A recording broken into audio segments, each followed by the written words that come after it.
Have you ever felt like there's a hidden logic to the universe?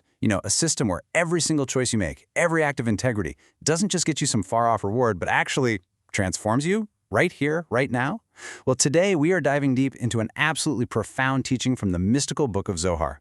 On the surface, it's the story of Joseph's insane rise from a pit to a palace. But underneath, it's a revelation of a cosmic law, a code where your integrity literally rewires your soul for royalty. Let's unlock this ancient code together. So here's our game plan. We're going to start with the incredible, almost cinematic scene of Joseph's coronation. Then, we'll unpack the Zohar's core principle, this idea of measure for measure. From there, we'll look at how the human body is seen as a divine map, a blueprint. Then I'll make it super modern with some really cool analogies. And finally, the most important part. We'll see how this ancient secret applies directly to you, to activating the royalty that's already inside you. All right, I want you to picture the scene.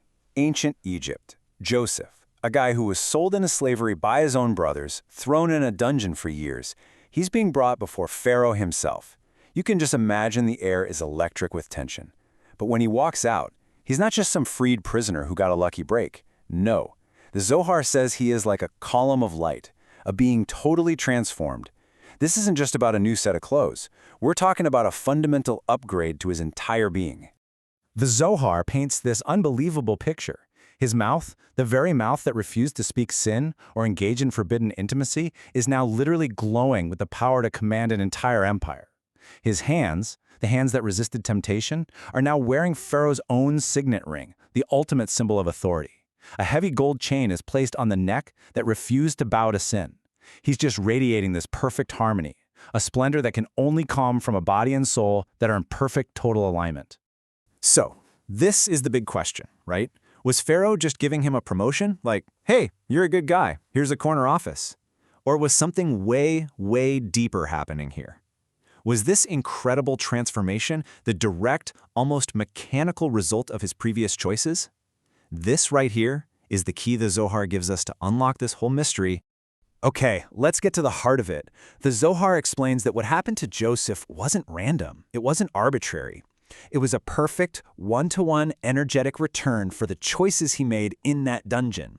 This is the spiritual law of measure for measure, but with a mind-blowing twist. It's not just you do good, you get good. It's that the very part of you that passed the test gets a system upgrade. And the Zohar kicks off its analysis with this exact Aramaic phrase. It says, a mouth that did not kiss transgression. Now, this isn't just some beautiful poetry. Think of it as the first variable in a powerful spiritual equation. The Zohar is telling us, hey, pay attention. Look at the specific limb that was tested and connect the dots to the specific reward it received. And here's a crucial Aramaic term to get this, midele. It means the reward came from his very own self. It wasn't an external gift that Pharaoh just handed him. No way.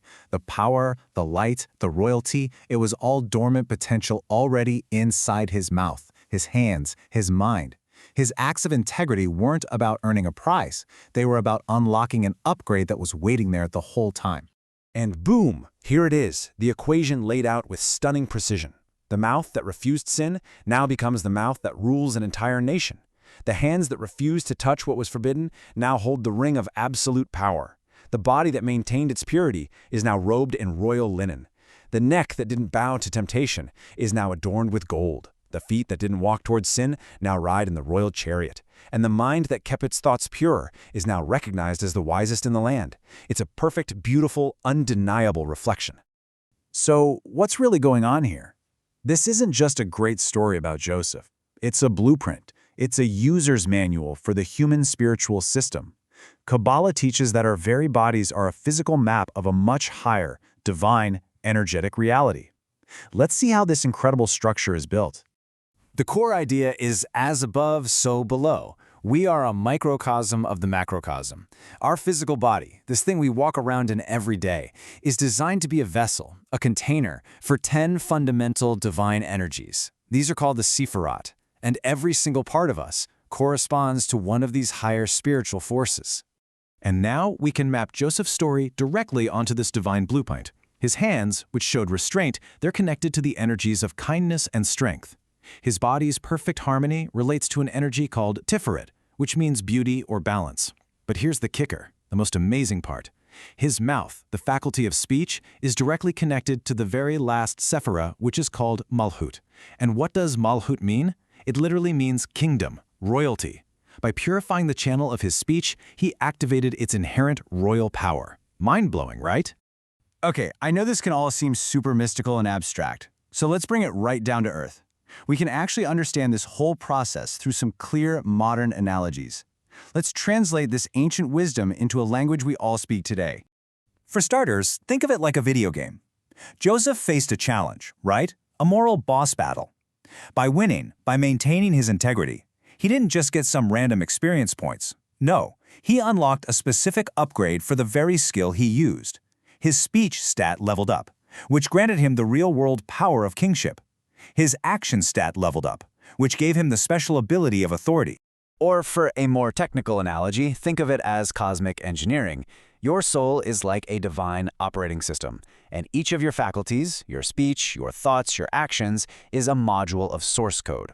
When temptation comes along, it's like malicious code trying to breach your system. Resisting that temptation with integrity is like having a perfect, impenetrable firewall, and once a module passes that security validation, guess what? The main system grants it elevated permissions. It gets optimized, it runs faster, and it has way more authority within the entire architecture of reality. So look, whether you see it as leveling up your character's stats or validating your soul's source code, the principle is exactly the same. Spiritual purity isn't just about being a good person. It's a functional upgrade. It's an act of optimizing your entire being for a higher level of performance and influence in the world. And this brings us to the final and honestly the most important part of this whole discussion. How do we take this amazing story about Joseph and turn it into a practical guide for our own lives? How do we actually activate our own inner royalty? Well, believe it or not, it all starts with a number that connects our physical bodies to a divine mission. That number is 248.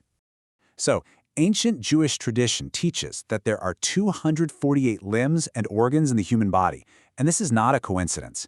This number corresponds exactly to the 248 positive commandments in the Torah. What's the incredible insight here? It means every single part of your body has a mission. It's designed to be a channel for a specific, positive, holy action. Your hands aren't just for holding things, they're designed for giving. Your feet aren't just for walking, they're designed to carry you toward a good purpose. The mystics describe this process as a kind of spiritual alchemy, a colored transformation. We start with red, the color of raw, untamed passion, instinct, and judgment. When we apply self-control and resist temptation, we alchemically transform that fiery red energy into pure white, the color of mercy.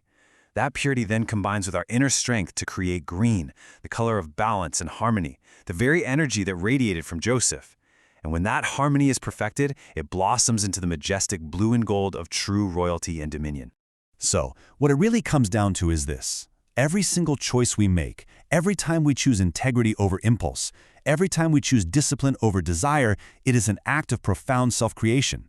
We are literally taking the raw material of our human nature and turning it into the pure gold of our highest spiritual potential. And that leaves us with a final question to take with us, a question for you to really think about. Look at your own life, your speech, your actions, your thoughts. Which faculty, which one part of your being, if you were to purify its expression, could unlock the next level of your own inherent royalty?